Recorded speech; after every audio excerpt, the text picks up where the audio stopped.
All the students that are going to campus, they need to know the way they worked hard in Form 4 is the way they need to work hard in the university. Because are you aware that the students are also pursuing sponsors?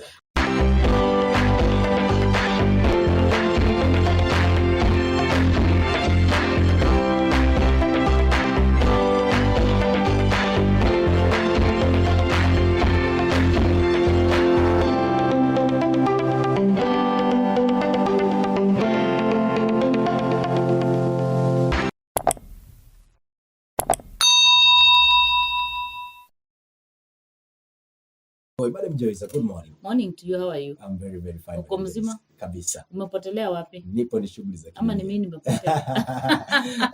Because that last Tuesday siku around. I couldn't make it. I left James. Yes. Akaniambia kidogo madam amesafiri. Yeah.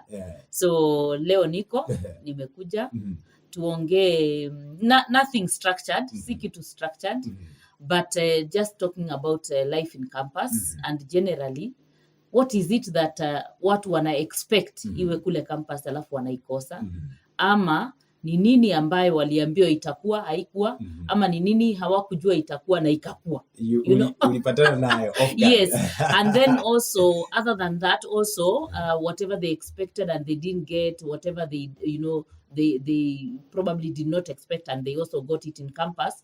I also want to talk about warnings. Just be warned. Be warned that these are some of the things that can happen. Be warned that this information you need to have before you go to campus, or when you are there in campus. There are things that you need to know. So that's generally what I'm here to talk about. Wow, so amazing. Yes. Are you a freshman as sophomore in campus? Yes, or you're coming. Yes. Listening to this, it is specifically and special for you. Yes. Remember to talk to us, and of course represent your area code kwenye mitandao ya kijamii ambayo nimeshakwambia kama amazing Touch of Grace. Touch of Grace, Twitter, Instagram. Yes. But amongst all, don't forget to subscribe on YouTube. Yeah. And of course, share, comment. Yes, and like. This is a content, any content yenye huwezi afford kumiss. Msikilizaji, we are back again now. Let's talk about campus life, Madam Joyce Mghoi. Yes. Oh my, yes. Campus life, Madam. Campus life. We need to know that when someone goes to campus, you are either there for 4 years or you are there for 2 years, depending if you are doing certificate or if you are doing masters, you are there for 2 years. Or if you are doing certificate, maybe you are there probably for a shorter time than that. So you are there for only a short time. So there are things that you need to know there in campus. There are things that you need to know. Why? To avoid regrets. To avoid saying, I wish I knew. To avoid saying, I wish someone told me that this is what is there in campus. Or I wish someone informed me of this or informed me of the other. So that's why I've come, so that we can talk about life in campus and generally for you to be warned or to be told things that you need to watch out for when you are in campus. Like nilikuwa nasikia mkisema CJ that kuna mtu alikuwa na expect akienda campus starehe ni mingi. You sleep the way you want, you maisha raha. Yeah, lakini that was not the issue. That was not the case. Or that's not what he found. So in what I for me, if I give my example and really why I thought we need to do this. When I went to campus, nobody told me that when you go to campus and you graduate with a degree, you may graduate with a different degree from the other person. What I knew is that it's only in Form 4, it's only, these other levels that there is grading. But when you are in campus, unapata degree ni degree. Degree sikujua. Now that is one message that I want to give the students so that they cannot make the mistakes that I made. That when you go to campus, you can graduate with 4 levels of degrees.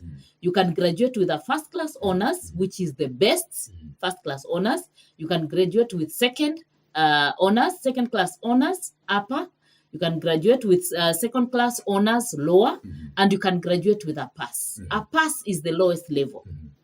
So all the students that are going to campus, they need to know the way they worked hard in Form 4 is the way they need to work hard in the university, because whatever they graduate with will also make a difference in their lives. There are people who did not know that this happens, and some of them even got passes, others got second class lower, and they feel this is not my degree, this is not me, I shouldn't have gotten this, because they didn't know.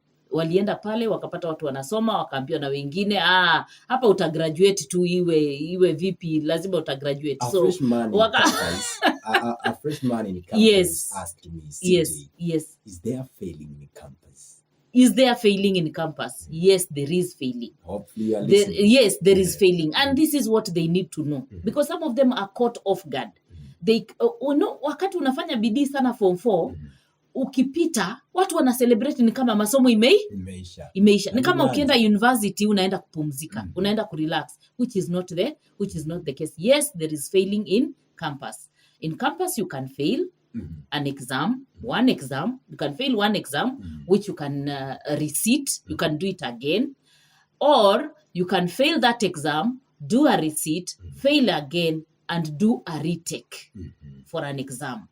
But now if you fail half of the units in a year, in the whole year, if you're doing 16 units, for example, and you fail 8 units, you can actually be discontinued from the university, which sometimes students are not aware of that.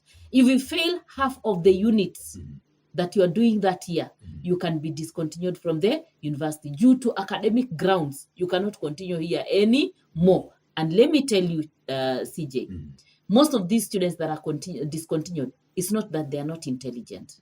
They are very, very intelligent.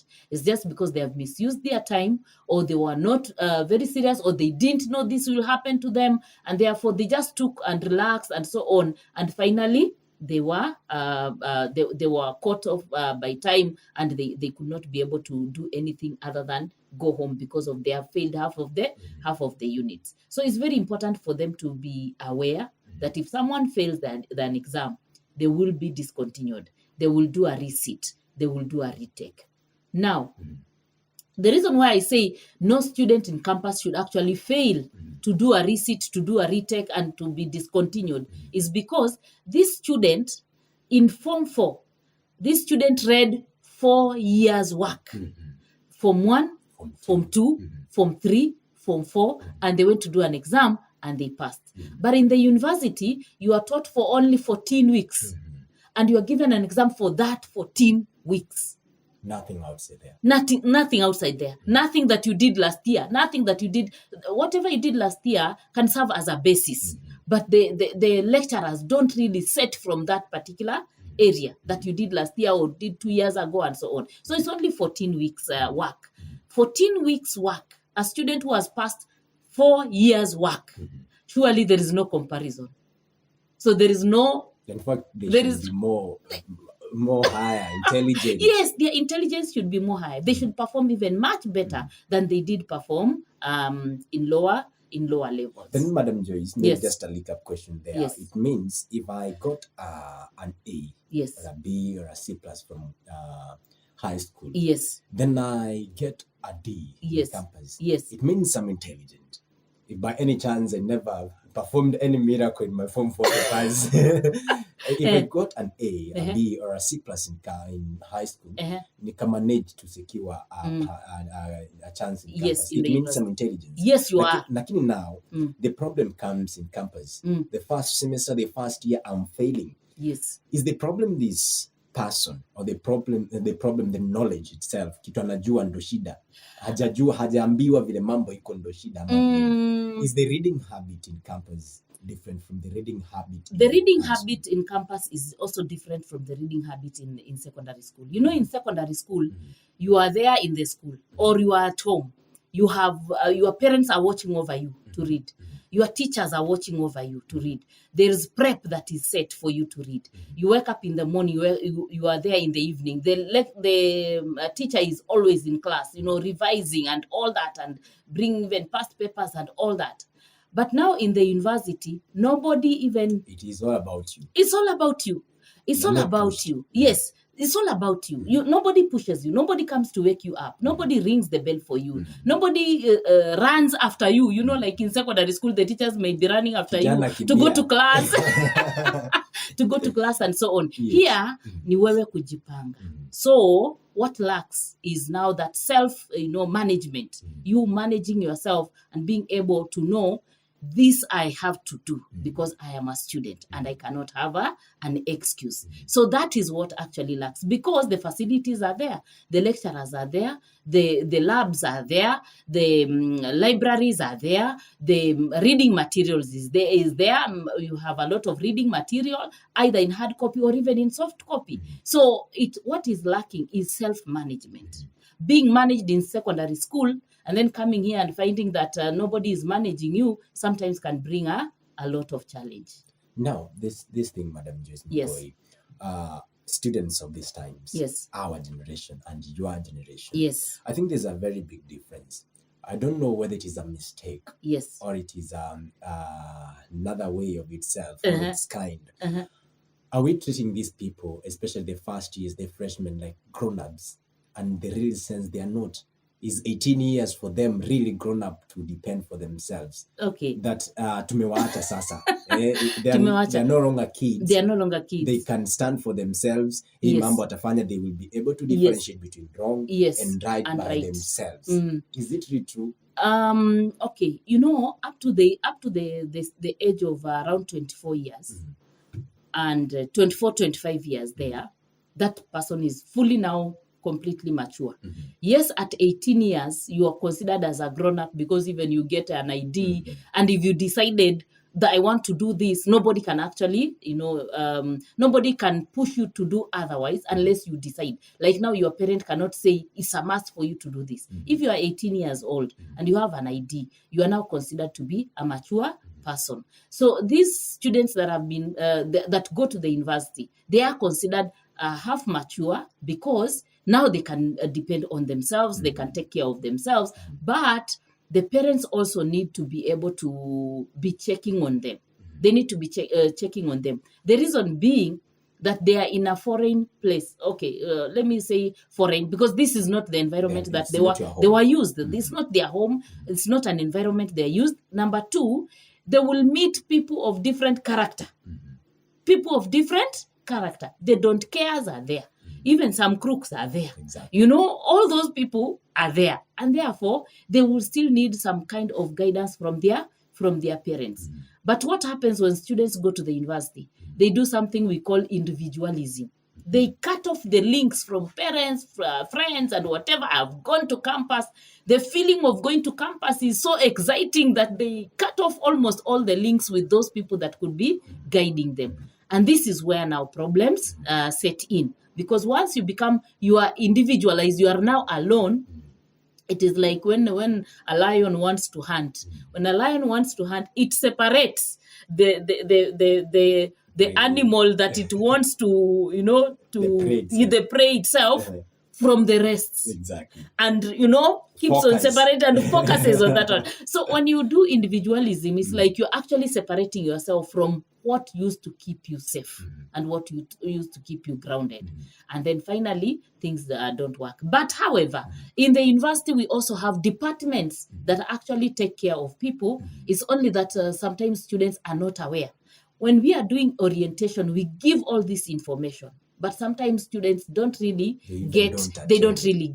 For instance, the Department of Guidance and Counseling. That's a very critical department. Very, very critical department. Any student having a challenge should actually go to the Department of Guidance and Counseling. But you find there are a number of students that suffer alone in the hostels, trying to get advice from friends who don't have time for him anyway, or don't have time for her. So you can be having a problem and you really don't know where to get help or who to share with.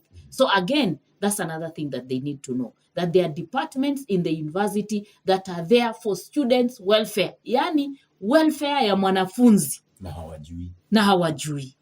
And then they also, those that know have fear. Those that know have fear, sasa nitaenda kusema nini, watanifikiria nini, sasa watanisaidia aje, those kinds of things. So you find that there is a student who will continue to suffer throughout their lives in campus and they leave campus and they say, my life in campus was not very fun. My life in campus was not good. I regret this, I regret that, I regret the other.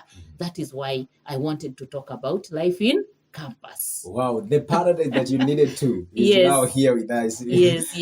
Ulikuwa unasema nataka kusoma the campus. Listener, wewe ni freshman, wewe ni fourth year. Hebu tuambie now what do you and ama kitu umeangalia unaona mazee these people cheated on me. Yes, now, that madam, is true. Back to you. Yes. Now, okay. Now, I think the students need to consider themselves warned. And this is my message. Consider yourself warned. Consider yourself warned. Because some relationships in campus don't work. Some sexual relationships, they don't work. Now, do we expect students in campus to have sexual relationships? Yes and no. Yes, if someone is intending to have someone that they can actually live their lives with, or they can marry, then it is okay and it is very much allowed. Is it really? But yes, there are people who actually have married their university sweethearts, or the people they were relating with in the university. Wow. So for those ones, then they are starting their relationships with the right set of mind. So I am saying, consider yourself warned. If you are involving yourself in little small relationships that don't end anywhere, because once you complete campus, you start regretting. You start wishing, I wish I didn't involve myself with this one.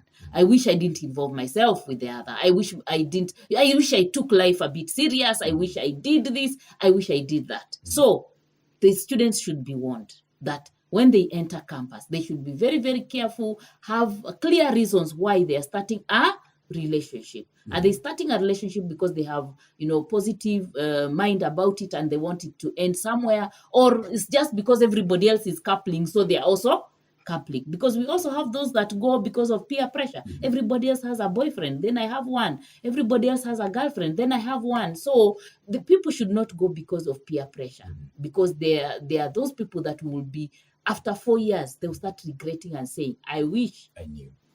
I wish I did not involve myself. I wish I did not do this. I wish I did not do that. Now, because you brought about the relationship aspect of it, Madam Joyce, and I, at personal level, maybe I feel this is a mighty thing that is affecting quite a number of our students in campuses. Yes.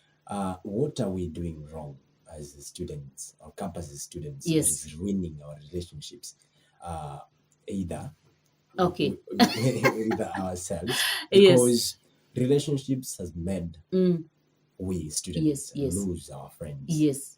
Parents lose their children at a very tender age because of the relationship.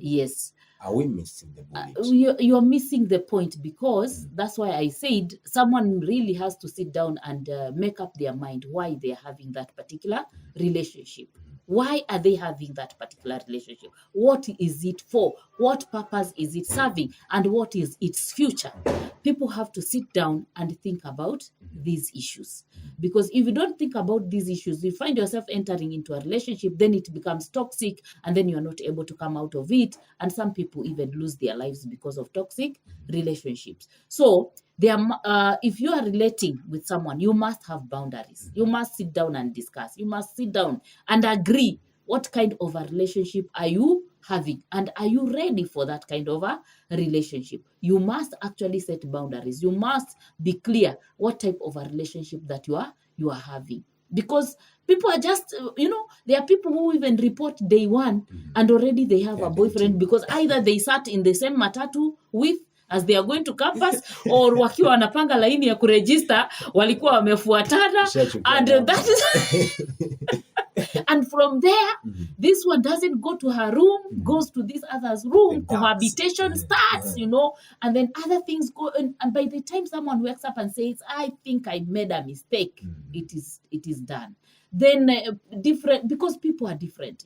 Even this person, you don't know them. You really don't know them. You don't know whether you like them. You don't know, you're just entering into a relationship without necessarily having thought about it. So yes, students, they need to think first. They need to set boundaries. They need to actually, it needs to be clear in their minds why they're having this relationship and with who. They must know this person beyond reasonable doubt to say, now this one, I think it's okay. You're a career ambassador. Yes. By any chance you've interacted with these kind of people, Madam Joyce Mghoi? Yes, yes. We are in a generation that we are very easily influenced. Yes. In all aspects. Yes. Money, relationship, yes. everything. Peer pressure is real in this yes. generation. Yes.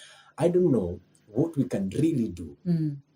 Because you said that 18 years you're already mature, of which I don't believe that if maturity really serves it right, we can have these students maybe winning their life at a very tender age because of relationships. Maybe there's a person, a student to listen to us this morning. I want us to save this student from the danger of relationships. Yes. What can we really do, Madam? Just really in a pressure. Okay. Like now, as an institution, we normally have forums where we talk to them. We normally have forums. Like now, we had a forum during orientation. And then within also, as we move on, we also have forums here and there. We have groups of students that are also supposed to assist the students, like the peer counselors, like the career ambassadors. They are also supposed to assist the students. So there are those forums that we have organized to talk about these issues, to discuss about these issues, which are very important for students. When we organize this, they have to come, or they need to attend. Another thing is just what I've told you, that every student needs to know. And actually, that's why I'm here, to warn them. Be warned. Be warned there is negative peer pressure. Be warned there are, relationships, toxic relationships that don't work. And toxic relationships, they have other things that come in. Toxic relationships or relationships that are not structured and there are no boundaries, people start engaging in unprotected sex. When they start engaging in unprotected sex, the girl will become pregnant, or not pregnant, but have, not the girl alone now. The girl will become pregnant, yes, and probably even procure an abortion, an unsafe abortion, which can also lead to death. So consider yourself warned. If you engage in relationships and then you finally end up in unprotected sex, you may become pregnant and you may, be influenced, as you're saying, peer pressure is influencing. You may be told by someone, you can just get rid of it. You go do an abortion. There are students that have lost their lives, procuring an abortion. There are students that have procured an abortion, gotten infection and died. There are students that have procured an abortion and finally gotten an infection that made them, finally not be able to give birth again. So consider yourself warned. A relationship that doesn't have boundaries will lead to unprotected sex, will lead to abortion, will lead to STIs. And STIs are there and they are real. They are there and they are real. STIs, HIV, AIDS, and other STIs are also there. So it's very important for students to know that they are all these things. Okay? Yes. They consider themselves warned. Consider themselves warned. Maybe the first. Yes, and then there is also there's something which is related to this is a contraceptives. Exactly. There are those contraceptives that have been given in clinics that are safe for use, which some people may embrace them and other people may not embrace them. But I wanted to say this: there is a contraceptive that is being abused called morning after pill. Is being abused because that morning after pill is an emergency pill and it wasn't meant for daily use. It was not meant for daily use. So if there is somebody who is taking this morning after pill, and actually I was told, Chacha, that they send, it's not the girl that goes for it. Gentlemen goes who goes for it. Consider yourself warned that this pill is not meant for daily use. If you want to use contraceptives daily, then go for proper contraceptives from the clinics that have them. They will advise you. They will, check you and recommend to you the right contraceptive that you should use. But morning after pill, no. The chemist people will just make money from it. But in the real sense, I hosted a health expert akaniambia there's this famous one inaitwa P2. Yes. He told me it is supposed to be taken twice per year. Twice per year. Hiyo ni excess. Twice per year. Hiyo ni It's excess. maximum. Maximum. Yes. Twice per year. Yes. And upon my close examination, yes, some even take them every weekend. Every weekend. So bad. Or every day. Tunazama. So that one should actually consider yourself warned.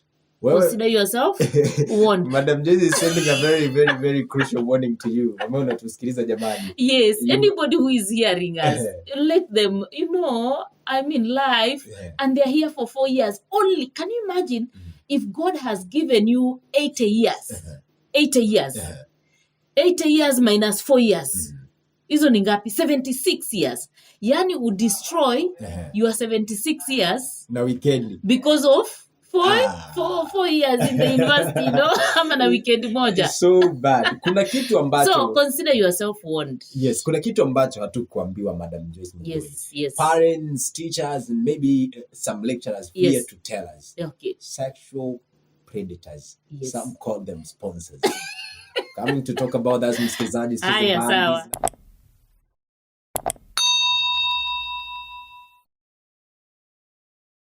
These things real. Like the same, they are real. They are real. They never told us. They are real. They never told you. They never told us that some things tutazikuta. And actually, it can be very shocking and it can be very disorienting because some students, when they get to campus, generally a student can be very, very innocent, not knowing that there are some people that are predators and yet they are superior to them. That you can find a lecturer, being a predator to a student. You can find either sex, can be male, can be female, that a gentleman can be approached by a lady who is older than them. A lady can be approached by a gentleman who is older than them, although that one may not look as improper as for ladies being approaching young men, because generally the society is used to ladies need to be approached by people that are slightly older than them, but not mbabas. There is the mbaba factor, there is the sponsor factor, and then there is also that person who is superior to you can be like your lecturer. Your lecturer is superior. So when they ask you some of the things that are really, you find them odd, it can be really trying for a student. So consider yourself warned that we have sponsors. We have people that are much older than you, whether they are male or female, and they want to take advantage of you as they give you money, or as they give you gifts that probably you don't have and you cannot be able to afford, and finally you end up ruining your life because of that. So as you are saying, these things are there. What is the moral of the society, especially to our older and to our superiors, Madam Joyce Mghoi, when they take advantage of a young lady, a young man who is suffering from hunger? Yes. They are not in a capacity to afford their daily meal. Yes. Instead of developing a humanity nature to help them. By just giving them without... now they are. That is what the society is all about. That... people always think of, if I do this, what am I going to get in return? What am I going to get in return? So there are people with that kind of mentality. So these are the people that take advantage of these people, of the young people. But we have organizations that give help without anything attached. So these people that are needy, the students that are needy and they need to get help, let them not seek help from people that are looking like predators. Let them seek help from officers that can give them help without necessarily expecting anything back. But I want you to know, Chacha, this is a two-way. It's a two-way traffic. Sometimes when we look at sponsors and we say the sponsors are here, pursuing our students, the students are also pursuing sponsors. Are you aware that the students are also pursuing sponsors? The male students are pursuing older ladies. They're saying older ladies are stable, older ladies have this, have that, they will take care of me. The same to the girls. They are also pursuing older men and saying that they will take care of them. And this is what I'm saying. You are in the university for 4 years. 4 years, surely you cannot ruin your 70 years. You cannot ruin your 70 years. And that's why I'm saying, consider yourself warned. if you have needs or you are needy, there are organizations that can be able to help you without any strings attached. If you find someone who's helping you with strings attached, please stay without it. And let me tell you, Chacha, if you find that there is a student here who is going without food and so on sometimes, it's possible even at home, once in a while they have gone without food. Is there a way and they didn't die. Is there a way that a university has to help this kind Yes, of students? universities have organizations or institutions like this particular university itself. We have a kitty for needy students that is always it's always what can I say? The funds are sourced during joint service. When we have joint service in the university, whatever is collected, ile sadaka inakusanywa pale kwa joint service, just know inaenda kwa mtu ambaye analala njaa, so long as aweze kuapply. You apply. You go to the Dean of Students office and you apply for that money through the chair of your fellowship.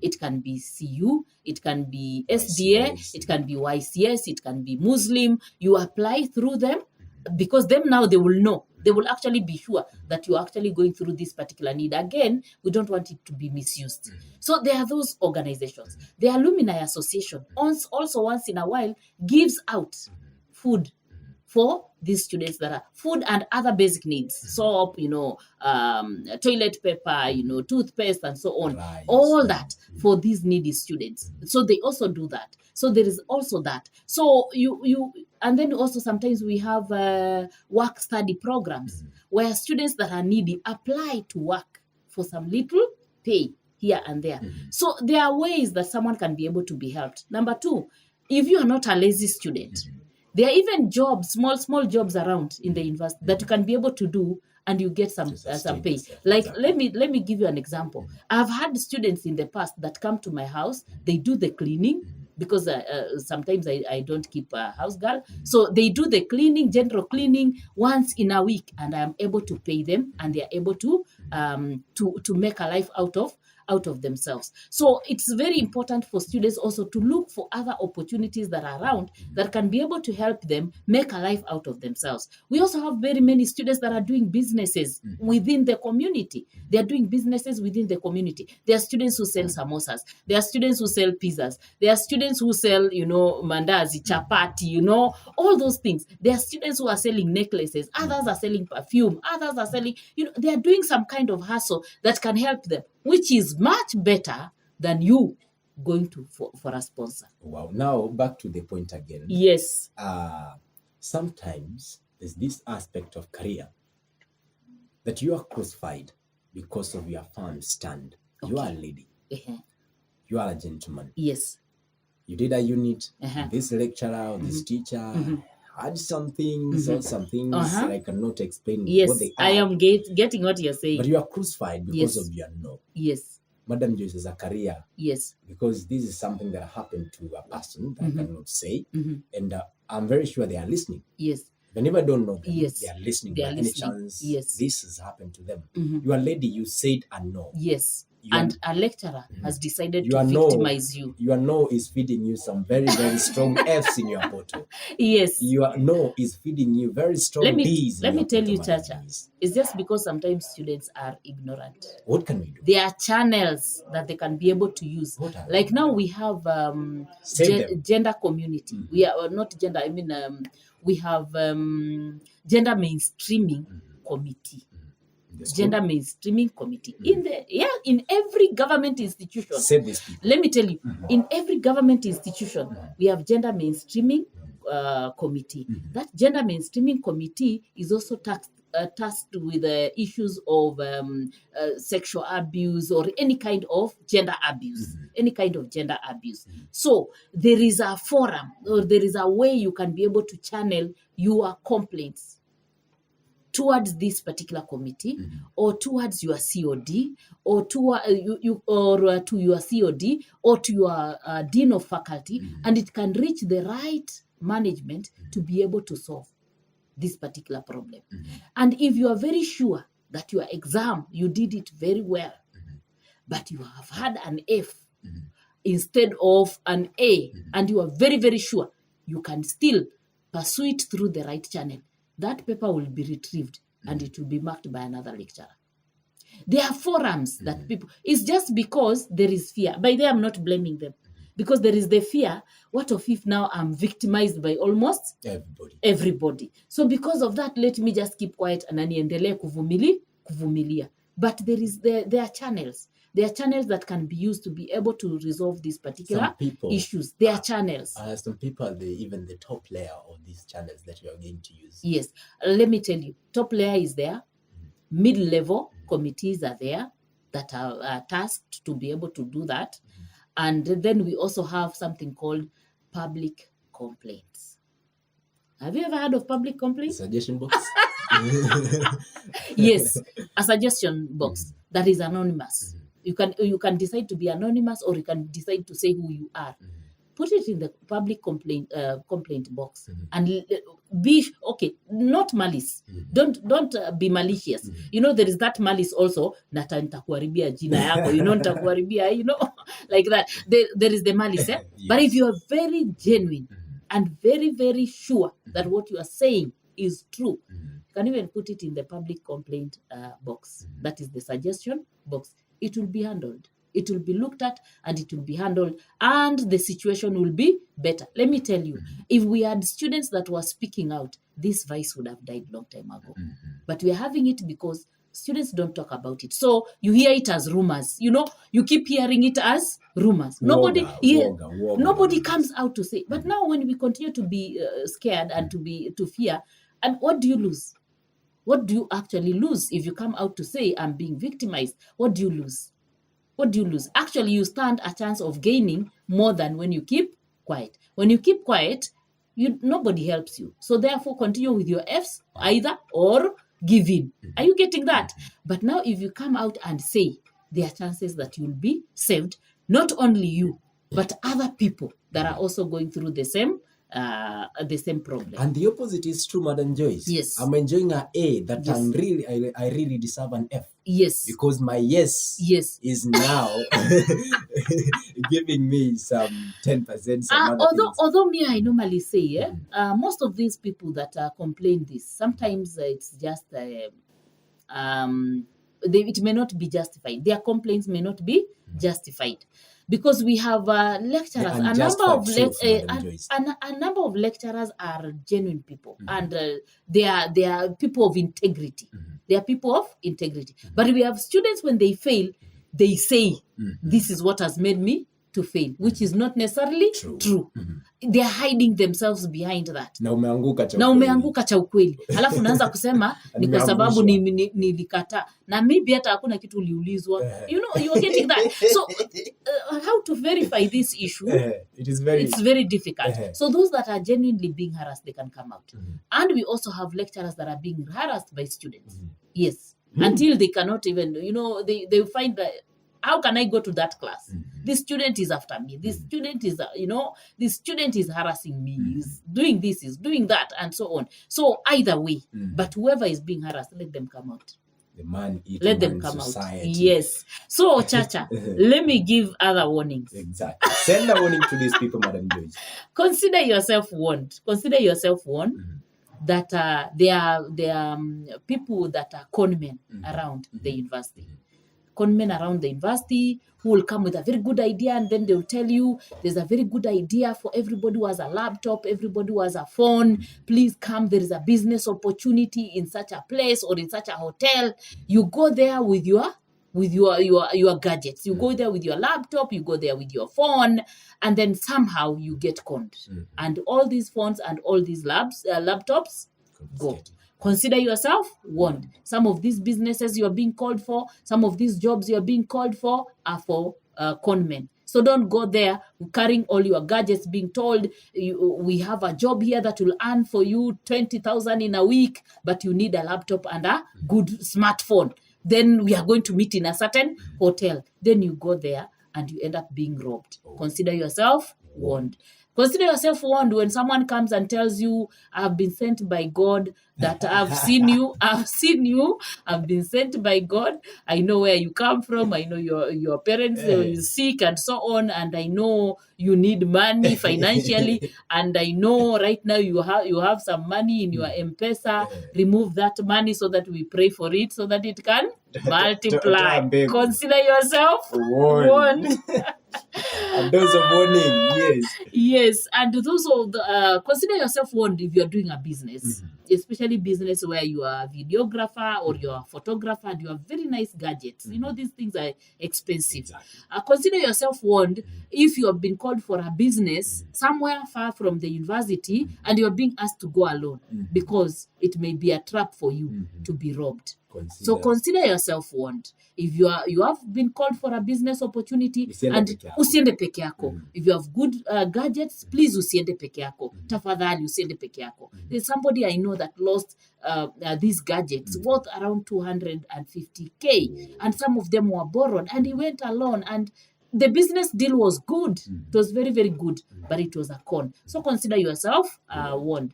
Consider yourself warned when we have vehicles collecting people for businesses, you know, or people saying that we have such a business and we will offer a vehicle for us to ferry you to that particular place.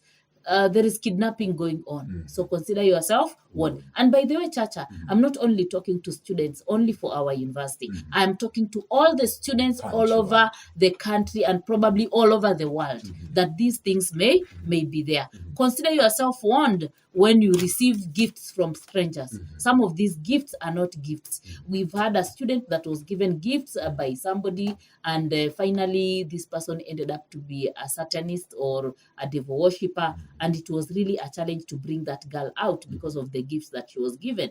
Consider yourself warned if you are in an institution and there are some areas that are crime-prone areas. Please find out where you are living and the areas that are crime-prone. Keep off those areas that are crime-prone. Consider yourself warned by going to swimming in the rivers, in the oceans, areas that are forbidden, and you are going alone, and you are new in that area. You are new in that area. There is a waterfall, there is a river, there is an ocean, and then you go there alone. You are all new people. You don't know anything about this. Don't know. People have lost their lives. We have had losing 3-4 students at a go in one day, you know, because of going to swim in a place where they should not have gone to swim. So if you are new in an environment in the university, please be warned. There are these areas. There are these things also about pyramid schemes. Being told, invest this money, itarudi na some kind of, itarudi na some. Consider yourself warned. Consider yourself warned about gambling and betting. Consider yourself warned about parties and bashes. Some of these parties and bashes, there are some cookies that have been laced.